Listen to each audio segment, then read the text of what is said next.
Your daughter's scholarship application has been rejected.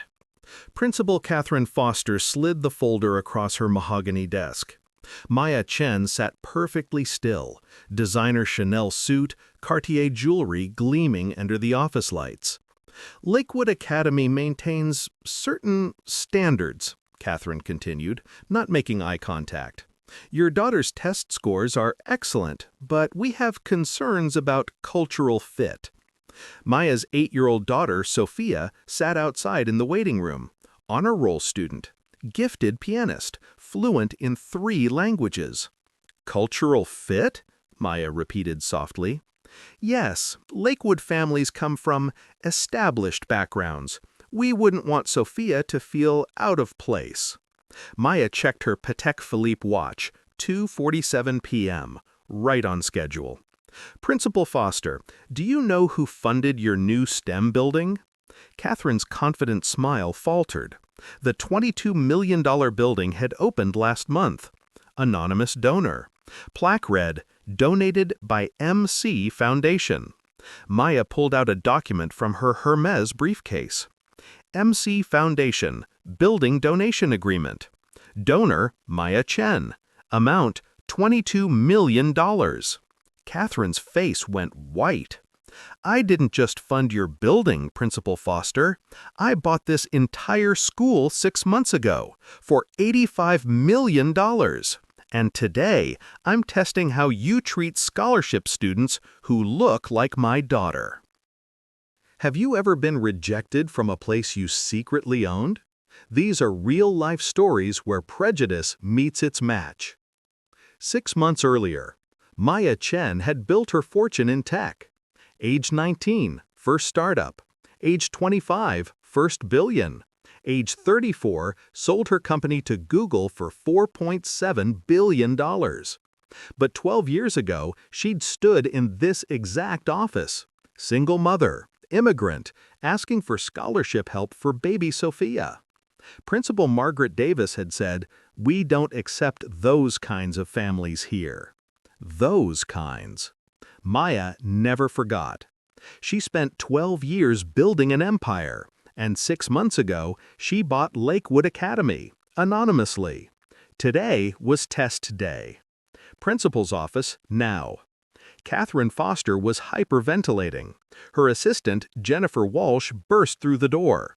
Principal Foster, there's been a mistake. Mrs. Chen isn't applying for scholarship. She's the owner, Catherine whispered, staring at the donation documents.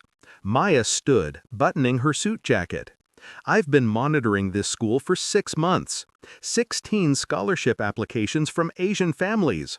Rejection rate, 94%. Black families, 89%. Latino families, 91%. White families from wrong neighborhoods, 78%. She pulled out her tablet, showing data spreadsheets. Your cultural fit requirement is discrimination. Your established backgrounds policy is classism.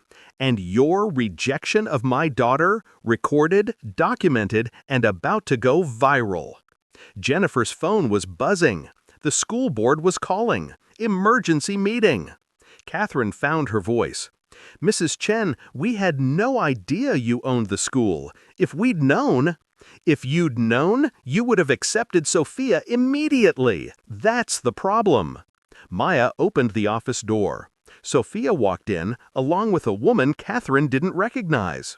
Principal Foster, meet Rebecca Martinez, investigative journalist.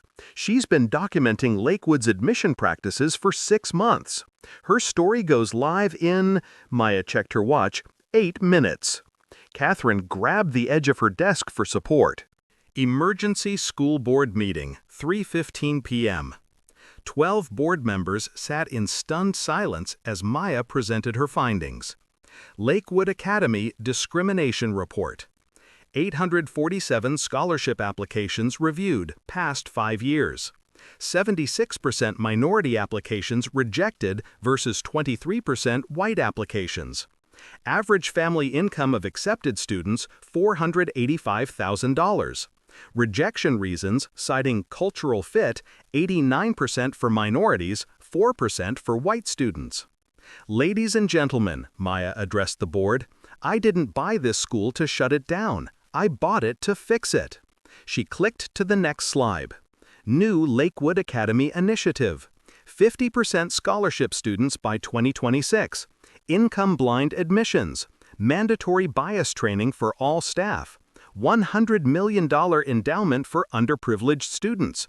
Zero tolerance for discrimination.